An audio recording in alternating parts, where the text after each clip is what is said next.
style, tone, and length, with slightly altered word order and phrasing. In the rolling hills of Maryland in the year 1806, a small wooden house burned to the ground. Inside that house was a clock. But not just any clock. This was a clock built entirely from wood, crafted by hands which society insisted could never create such an object. The man who built it was a black man. His name was Benjamin Banneker.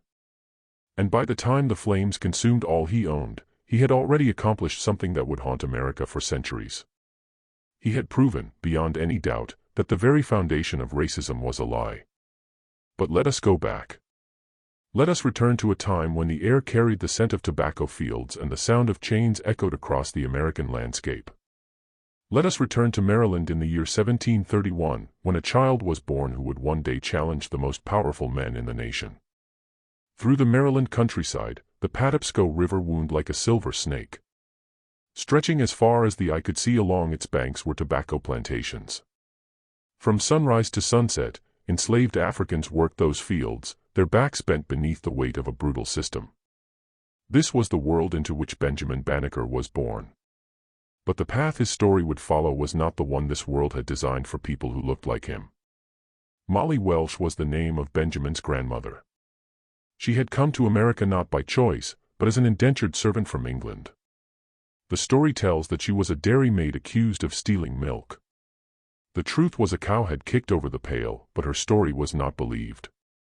She was convicted and presented with a choice, death, or 7 years of servitude in the American colonies. She chose life. Sometime around 1690, Molly arrived in Maryland. She was young, alone, and far from everything familiar. For 7 years, she labored on a tobacco plantation, enduring conditions harsh beyond description. But Molly Welsh was not a woman who broke easily. When her term of servitude ended, she had saved enough to purchase a small piece of land. And then she did something that shocked everyone around her. To help work the farm, she bought 2 enslaved African men. One of these men was different. His name was Banneker, and he claimed to be the son of an African chief. Whether this was true, no one can say with certainty. What is certain is that Molly saw in him something others did not. She freed both men, and then, in an act illegal in the colony of Maryland, she married Banneker. This was no small act. In 1700, Maryland enforced strict laws against interracial marriage. A white woman who married a black man could be re-enslaved. Their children could be taken and sold. Molly knew all of this. She married him anyway. From this union came a daughter named Mary. And Mary, following her mother's path, married a freed slave named Robert. Their son, born on November 9, 1731, was Benjamin Banneker. In his veins flowed the blood of Africa and England, of slavery and freedom, of defiance and survival. He was born free in a land where most people who looked like him were considered property. In Baltimore County, the farm where Benjamin grew up sat on 100 acres. It was called Stout, and it would remain in the Banneker family for generations. The land was good, the soil rich. Tobacco grew well there, and later the family would switch to other crops. From an early age, Benjamin learned to work the land. He learned to read the sky, to predict the weather, to understand nature's rhythms. But inside him, something else was growing. Something the tobacco fields could not contain. Benjamin possessed a curiosity. Not just a passing interest, but a burning need to understand how things worked. As a child, his grandmother taught him to read using the Bible as a textbook. This, in itself, was remarkable. Most black children in colonial Maryland, free or enslaved, had no access to education whatsoever. The slaveholding class understood knowledge was power, and they did everything possible to keep that power for themselves. But Molly Welsh was not like most people. She had survived accusation, trial, exile, and servitude. From nothing, she had built a farm and married a man despite laws that forbade it. Teaching her grandson to read was simply another act of rebellion in a life defined by it. To reading, Benjamin took like a man dying of thirst takes to water. He read everything he could find. The Bible, almanacs, newspapers, whatever came his way. And as he read, his mind expanded in ways no one around him could have predicted. When Benjamin was a young man, perhaps around 20, something happened that would change his life forever. A traveling merchant passed through the area, and Benjamin had the chance to examine something he had never seen up close, a pocket watch. Now, you must understand what a pocket watch represented in the 1750s. This was no simple device. It was a marvel of engineering, a miniature universe of gears, springs, and precisely calibrated movements. In Europe, watchmakers trained for years, sometimes decades, to learn the art of horology. They used specialized tools, closely guarded techniques, and mathematical calculations considered among the most advanced of the era. Benjamin held that watch in his hands and felt something stir within. He turned it over, examining every detail. He listened to the steady tick, tick, tick of the mechanism. Then the merchant made him an offer. He could keep the watch for a few days before returning it. What happened next is the stuff of legend. Benjamin took the watch apart. Piece by piece, gear by gear, he disassembled the entire mechanism. He studied how each component interacted with the others. He measured gear proportions, calculated ratios, and drew detailed diagrams of all he saw. Then he put it back together exactly as it had been. But he was not finished. Benjamin decided he would build his own clock, not a pocket watch, but a full-sized striking clock. And he would build it entirely from wood. Let that sink in for a moment. A man with no formal education in mathematics or engineering, living on a tobacco farm in colonial Maryland, with no access to the tools or materials of professional clockmakers, decided to build a working clock from scratch. And not just any clock, but a clock that would strike the hours. A clock with hundreds of moving parts, each one carved by hand from wood. The professional clockmakers of the era would have laughed. They would have called it impossible. They would have said a black man could never understand the required mathematics, could never possess the necessary precision, could never have the patience or skill for such a task. On that clock, Benjamin spent 2 years. 2 years carving each gear by hand. 2 years calculating and recalculating ratios. 2 years of trial and error, of failures and adjustments, of starting over when something failed. He had no teacher, no manual, no guide. He had only his own mind and his own hands. When he finished, the clock worked perfectly.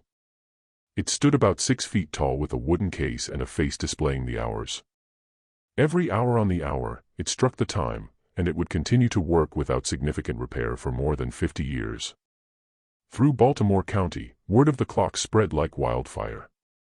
From miles around, people came to see it, to hear it strike, to marvel at what this black man had created.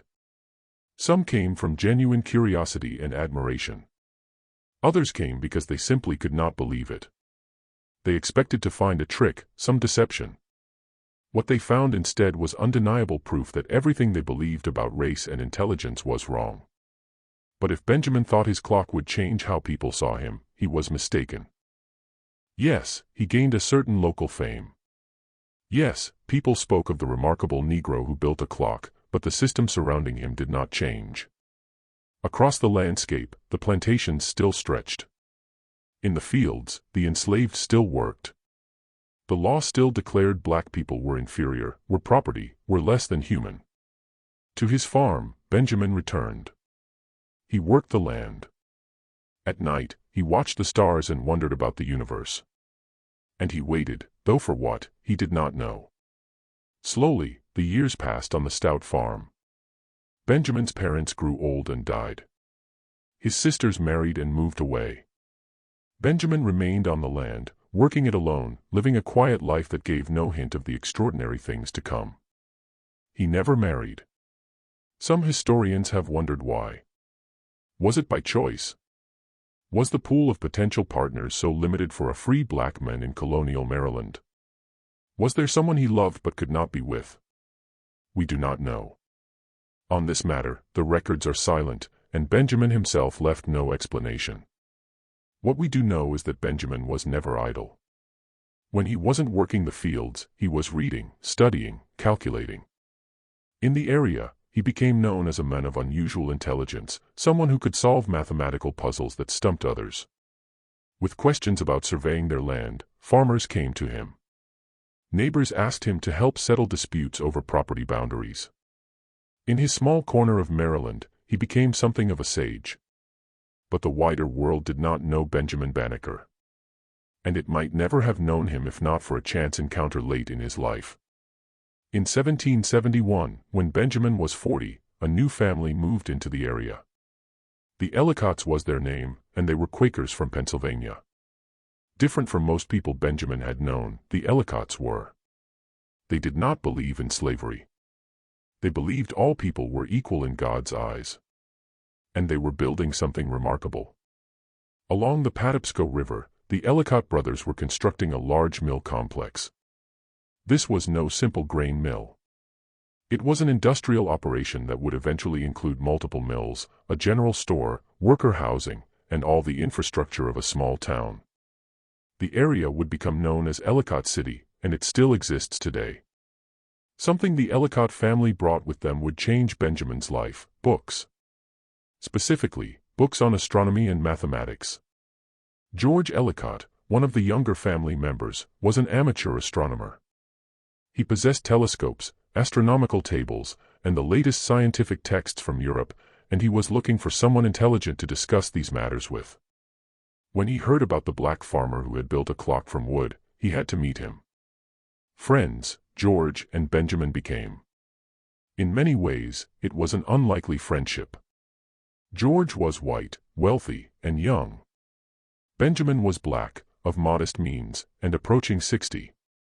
But they shared something more powerful than these differences: a love of knowledge. To Benjamin, George lent his astronomical texts. He lent him instruments. He answered questions and engaged in long discussions about the movements of planets and stars. And Benjamin, with the same intensity he had brought to building his clock decades earlier, threw himself into the study of astronomy. He was nearly 60 years old. He had no formal education, and he was teaching himself one of the most mathematically complex sciences of his era. Within a few years, Benjamin was making astronomical calculations that rivaled those of professional astronomers. He predicted eclipses. He calculated planetary positions. All of this he did using hand calculations that took hours of painstaking work. And he did it with an accuracy that astounded everyone who checked his figures. So impressed was George Ellicott that he began to think of something bigger. What if Benjamin published his calculations? What if the world could see what this black man was capable of? In 1790, an opportunity arose to put Benjamin on the national stage. The new United States of America had decided to build a capital city. President George Washington appointed a commission to survey and plan the new federal district. The chief surveyor was Andrew Ellicott, George's cousin, and Andrew needed an assistant skilled in astronomical calculations. George recommended Benjamin. Consider what this meant. The year was 1790. The Constitution had been ratified just 2 years earlier. Slavery was legal in most of the country. And a black man was being invited to help plan the capital of the United States. Of course, there were objections. There were people who called it inappropriate, who questioned whether a Negro could handle such important work. But Andrew Ellicott had seen Benjamin's calculations. He knew his capability, and he insisted. In February of 1791, Benjamin Banneker arrived in the federal district. He was 59 years old. He had never traveled far from his farm. And now he stood on the land that would become Washington, D.C. His job was to assist with the astronomical observations essential for accurate surveying. Every clear night, Benjamin would set up the astronomical clock in the zenith sector. He would record the exact positions of stars at precise moments. These observations would establish the exact boundaries of the new capital. The work was demanding. Observations had to be made at night, often in freezing temperatures. The calculations had to be perfect. A small error could throw off the entire survey. For several months, Benjamin worked alongside Andrew Ellicott, contributing to one of the most important projects in the young nation's history. And then, according to tradition, something dramatic happened. The French architect Pierre L'Enfant had been hired to design the capital's layout. He was brilliant but difficult. He clashed with the commissioners, ignored instructions, and generally made himself impossible to work with. In 1792, he was dismissed from the project. When L'Enfant left, he took his plans. All of them. The detailed layouts, the street grids, the locations of major buildings, everything he had created was gone. This could have been a disaster. Months of work, potentially lost. But according to a story told for 2 centuries, Benjamin Banneker saved the day. Using his remarkable memory, he recreated L'Enfant's plans from what he had observed during the project. Now, historians debate how much of this story is true. Some say Benjamin's role has been exaggerated over time. Others point out Andrew Ellicott had his own copies of the survey work and the crisis was not as severe as legend suggests. The truth is likely somewhere in the middle. What is certain is that Benjamin was there. He contributed, and he became a symbol of what Black Americans could achieve when given opportunity. But Benjamin's greatest act of defiance was still to come. Upon returning to his farm, Benjamin threw himself into a new project, creating an almanac. In colonial and early America, almanacs were essential publications. They contained astronomical data, weather predictions, tide tables, and all sorts of practical information farmers and sailors relied upon. Benjamin Franklin's Poor Richard's Almanac was among the most famous, but there were many others. No black person had ever published an almanac. No black person had ever been taken seriously as a scientist in America. Benjamin intended to change that. Through 1790, he worked, calculating every piece of astronomical data by hand. For the coming year, he predicted eclipses. He created tide tables. He checked and rechecked his figures until certain of their accuracy. And then he did something requiring remarkable courage. He sent a copy of his almanac to Thomas Jefferson. Thomas Jefferson was the Secretary of State. He was the author of the Declaration of Independence, the document proclaiming all men are created equal. He was also a slave owner who held hundreds of human beings as property. And in his notes on the state of Virginia, he had written that black people were inferior to whites in reason and imagination. To Jefferson, Benjamin wrote a letter remarkable in its directness. He reminded Jefferson of his own words about equality. He challenged Jefferson to reconcile those words with the reality of slavery, and he offered his almanac as proof that black people were capable of the same intellectual achievements as whites. The letter was long and carefully composed. Benjamin did not rage or accuse. He appealed to Jefferson's reason, to his conscience, to the principles he claimed to believe. He wrote that he hoped Jefferson would embrace the indispensable duty of those who maintain for themselves the rights of human nature, to extend those rights to others. And then he waited. Within weeks, Jefferson's response came. It was polite, even complimentary. Pleased to see evidence of the talents nature had given black people, Jefferson said. He said he had sent Benjamin's almanac to the Secretary of the Academy of Sciences in Paris as evidence against suspicions of black inferiority. But here is what Jefferson did not do. He did not free his slaves. He did not advocate for abolition. He did not change his views on race in any meaningful way. In private letters, he expressed doubt Benjamin had really done the calculations himself. He suggested a white man must have helped. This was the response from one of America's greatest champions of liberty. Confronted with living proof his racist theories were wrong, he chose doubt over change. But Benjamin had achieved something important nonetheless. Published together, his letter and almanac became powerful tools for abolitionists. Here was undeniable evidence, they argued. Here was a black man who had built a clock, assisted in surveying the national capital, and calculated astronomical tables rivaling Europe's best scientists. How could anyone claim black people were naturally inferior? In 1792, the almanac was published. It was a success. Over the following years, Benjamin published additional almanacs, and they sold well throughout the mid-Atlantic states.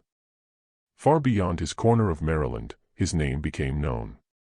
For a brief moment, he was famous, but fame did not dramatically change Benjamin's life. He remained on his farm, living alone, working his land, and continuing his studies. He corresponded with other scientists and thinkers. He wrote essays on various subjects, including a proposal for establishing lasting peace among nations. Now in his 60s, his health was beginning to fail. For Benjamin, the years between 1792 and 1800 were a strange time. He had achieved more recognition than any black American of his era. He had challenged the nation's most powerful men and forced them to confront their own hypocrisy. Yet he still lived in a society treating people like him as less than human. He watched slavery expand. He watched the ideals of the revolution betrayed, the chains tightening around millions of his brothers and sisters. During those long nights watching the stars, what did he think? Did he feel hope for change? Did he feel despair his achievements would be forgotten?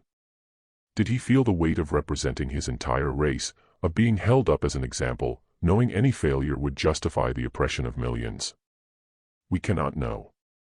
A detailed account of his inner life, Benjamin Banneker did not leave us. What he left was his work, the clock, the almanac, the letter to Jefferson.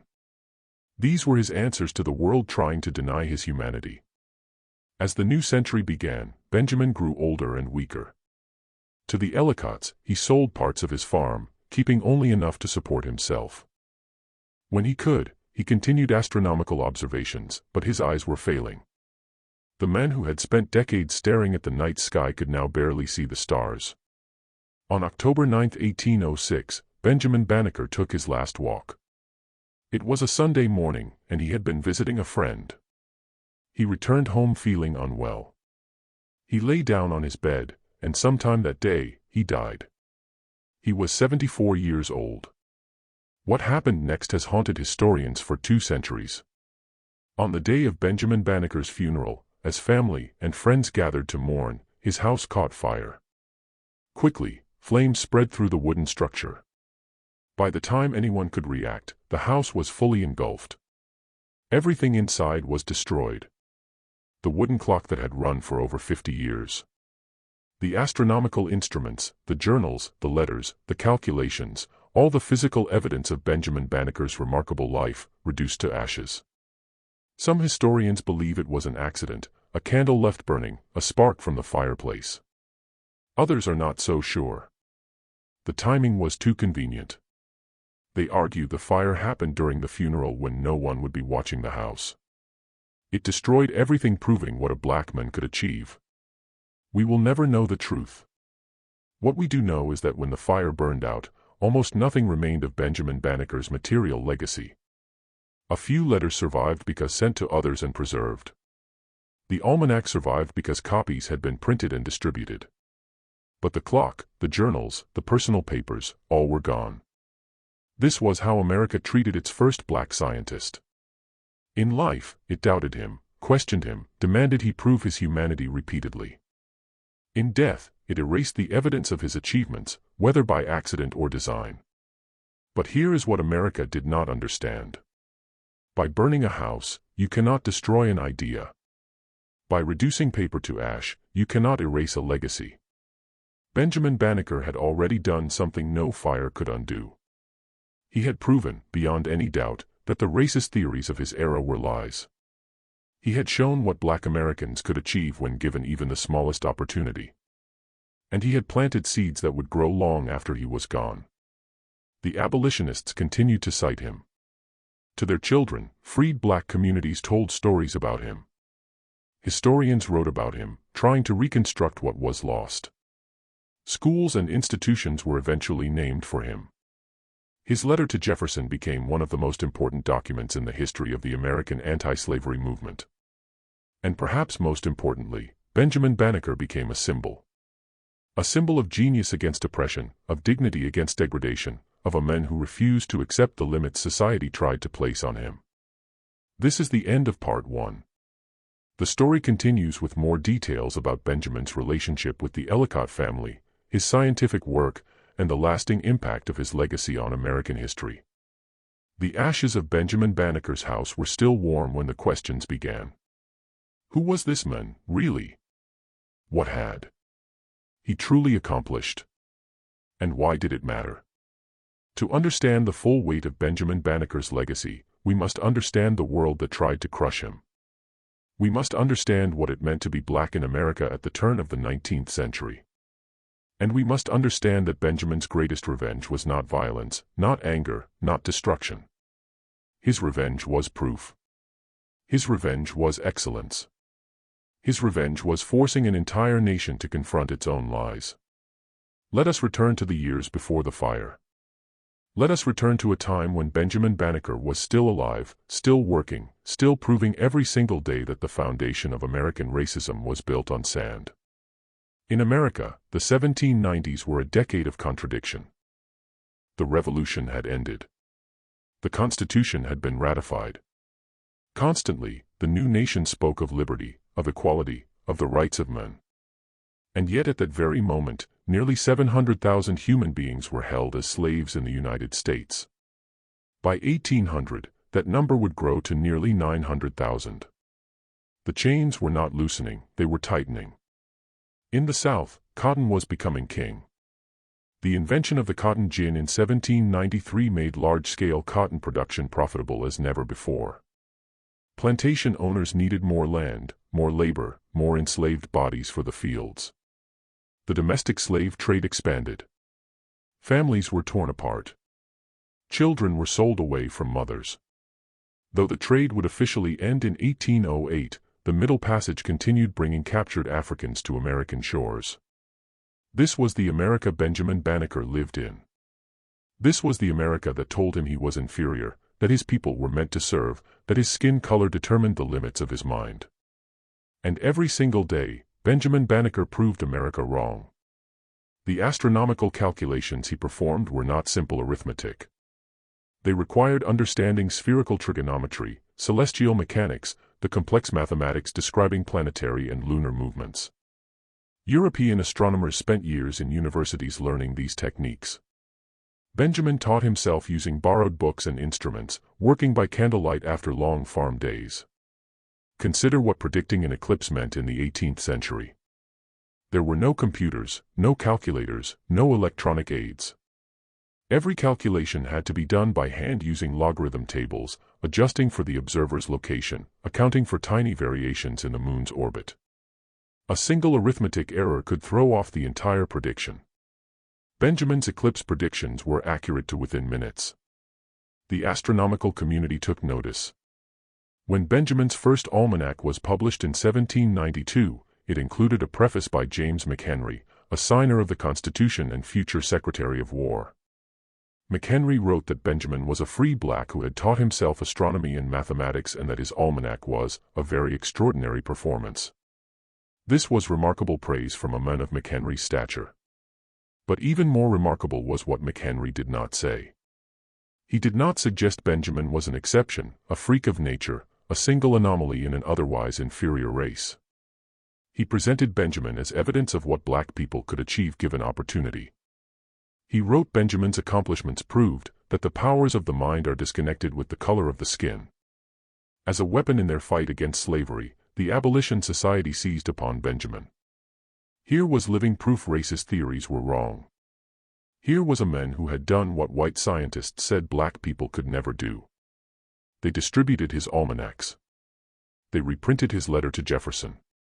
They held him up as an example to a nation desperate to believe its own lies about race. But not everyone was convinced. The defenders of slavery had too much invested in their system to let one man's achievements change their minds. They responded with doubt, with denial, with the intellectual dishonesty that has always characterized racism. Some said Benjamin must have had help. They whispered George Ellicott had done the real calculations, that Benjamin was merely copying white men's work. This accusation was false, and those who knew Benjamin well rejected it completely. George Ellicott himself stated clearly Benjamin had done all his own calculations, that he had merely provided books and instruments. Others said even if Benjamin had done the work himself, he was simply an exception.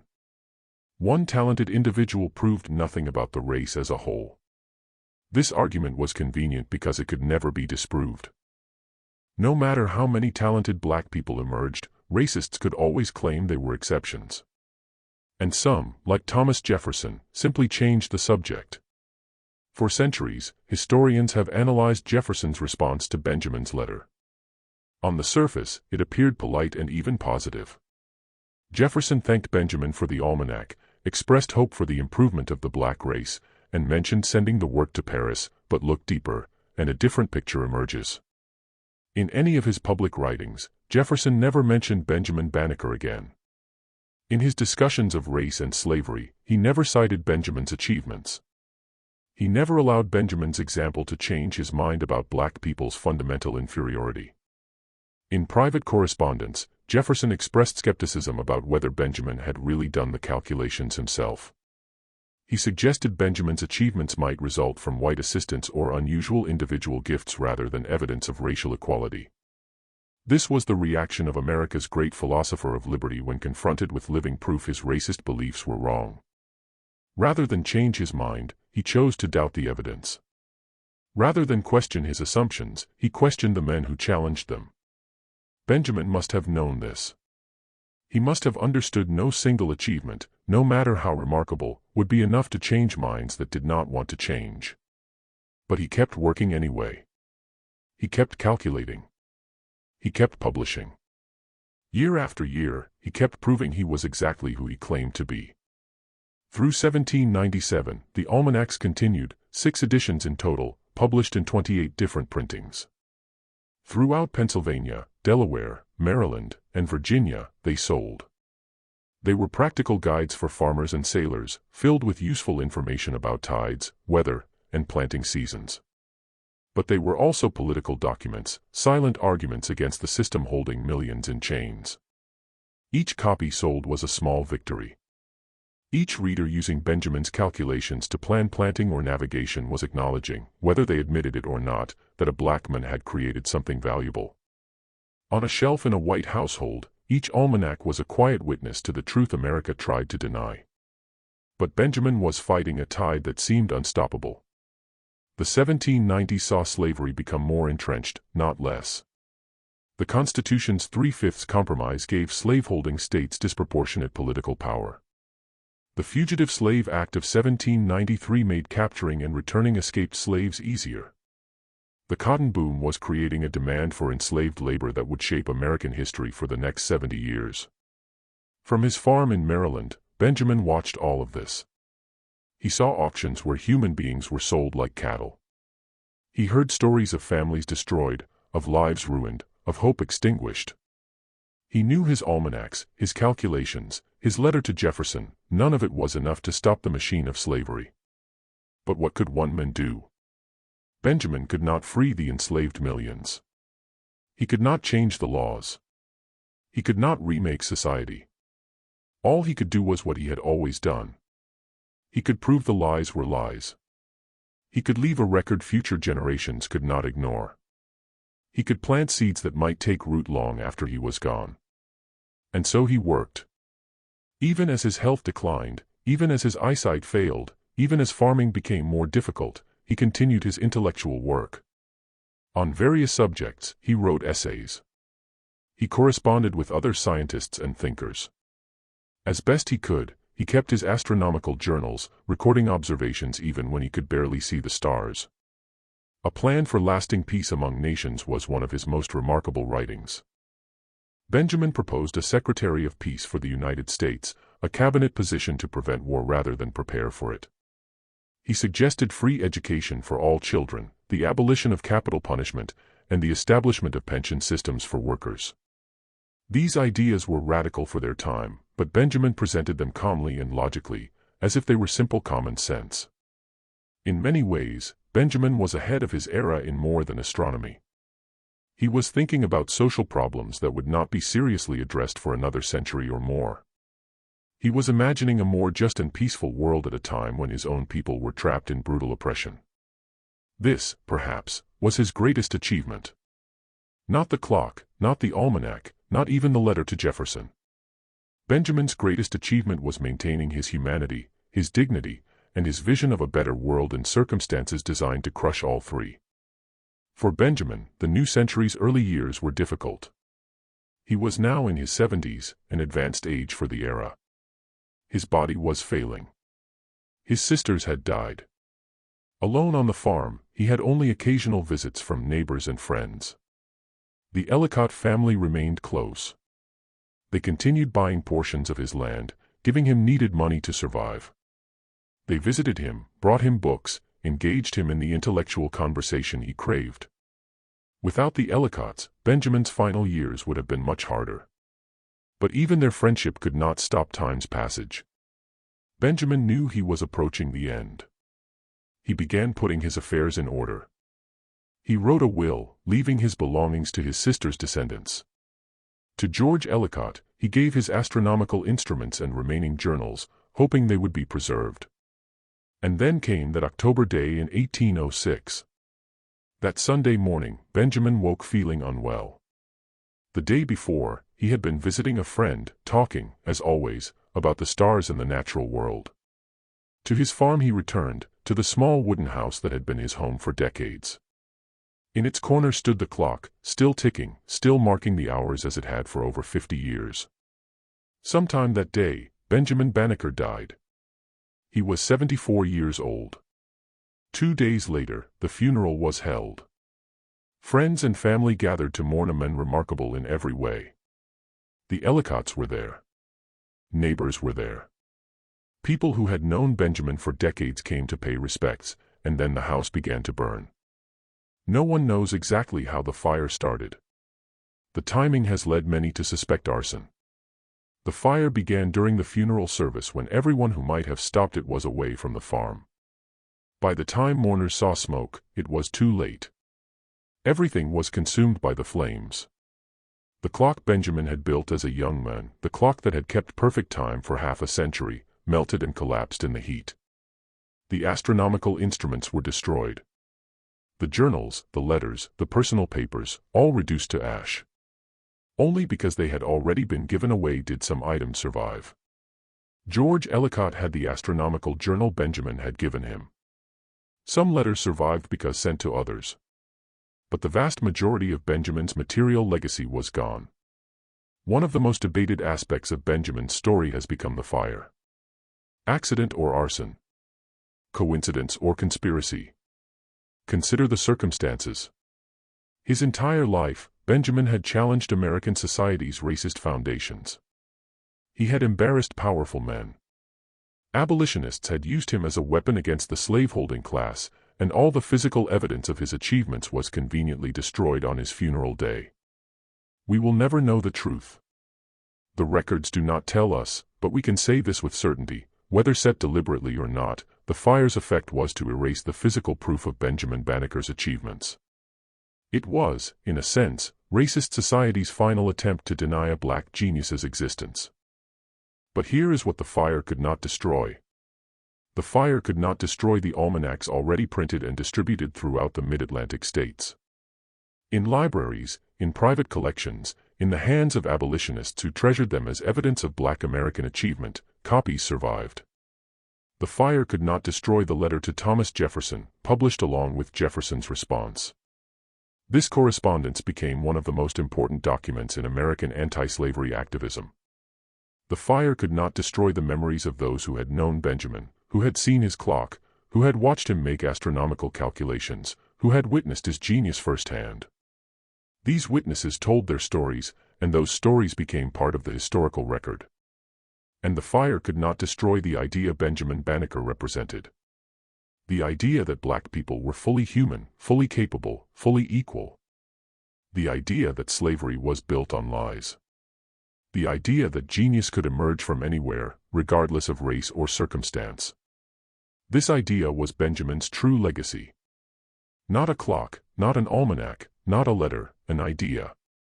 And ideas, unlike clocks and papers, cannot be burned. In the decades after Benjamin's death, his story took on a life of its own. As evidence against racist theories, abolitionists continued to cite him. Stories about him were told in black communities, holding him up as a source of pride and inspiration. His name became synonymous with black achievement in the face of oppression. When the great abolitionist and orator Frederick Douglass spoke of black Americans' intellectual capabilities, he mentioned Benjamin Banneker. When teachers in black schools wanted to inspire students, they told the story of the men who built a clock from wood.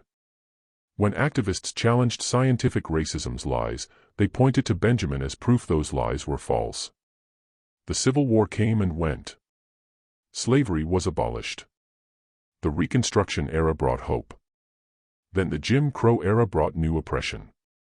Through it all, Benjamin Banneker's story survived.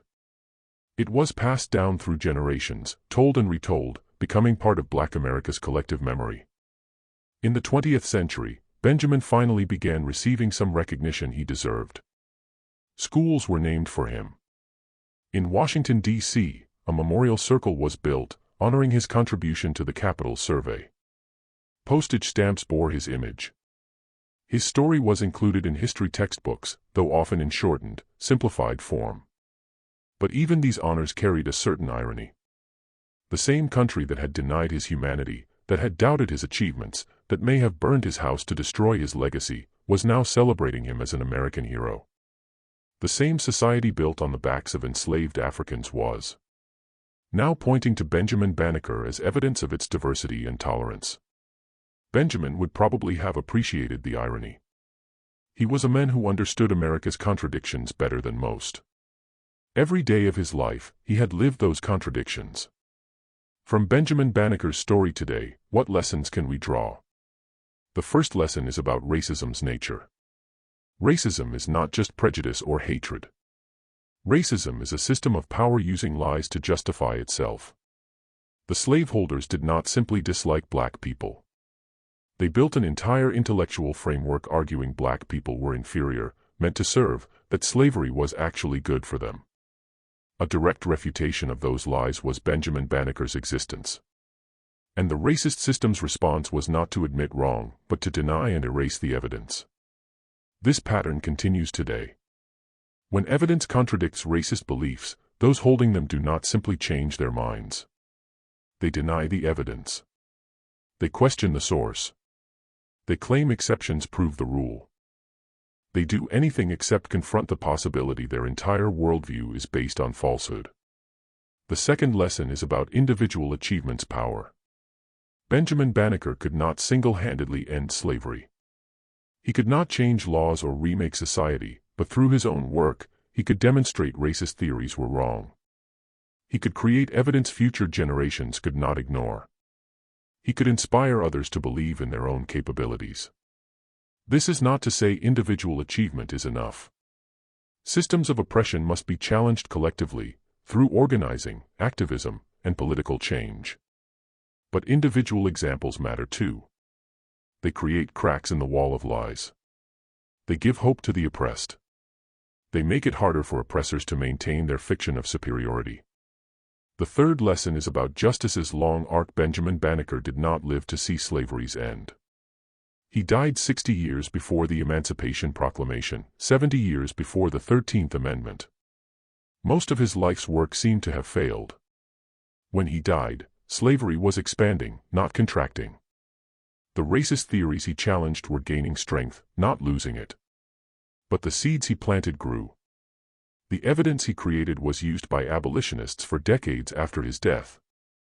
A foundational document of the anti-slavery movement became his letter to Jefferson. His story inspired countless black Americans to pursue education and achievement despite obstacles. His work mattered even though he never saw the results. This is perhaps the most important lesson for our own time. Justice is not achieved quickly. Change does not come easily. Often, those fighting for a better world do not live to see it. But their work matters nonetheless. They plant seeds others will harvest. They build foundations others will build upon. They create possibilities that did not exist before.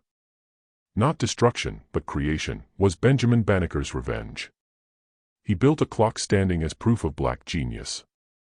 He calculated almanacs proving black intellectual capability. He wrote a letter challenging America's conscience. He lived a life making racist lies harder to sustain. And when the fire came, when flames consumed his house, his possessions, the physical evidence of his achievements, the truth remained. The truth that black people were human. The truth that slavery was wrong. The truth that genius knows no color. This truth could not be burned. This truth could not be erased. This truth survived Benjamin Banneker. It survived the fire. It survived the long dark years of Jim Crow and segregation. This truth is still with us today, still challenging us, still demanding we build a society worthy of the ideals we claim to believe. Alone on a Sunday in October 1806, Benjamin Banneker died. His house burned. His clock was destroyed. His papers were lost. But his story survived. And as long as that story is told, as long as people remember the men who built a clock from wood and challenged a nation's conscience, Benjamin Banneker will continue to have his revenge. Not a revenge of violence, not a revenge of hatred, a revenge of truth. And truth, unlike wooden clocks and paper almanacs, can never be destroyed. This is the story of Benjamin Banneker, a man born free in a land of slaves. A genius who taught himself the stars' secrets. A black man who looked America in the eye and demanded it live up to its own ideals. He did not live to see those ideals fulfilled. In many ways, we still have not fulfilled them. But he showed us what was possible. He proved the lies were lies. He gave us evidence we cannot ignore. And that, in the end, is the greatest revenge of all.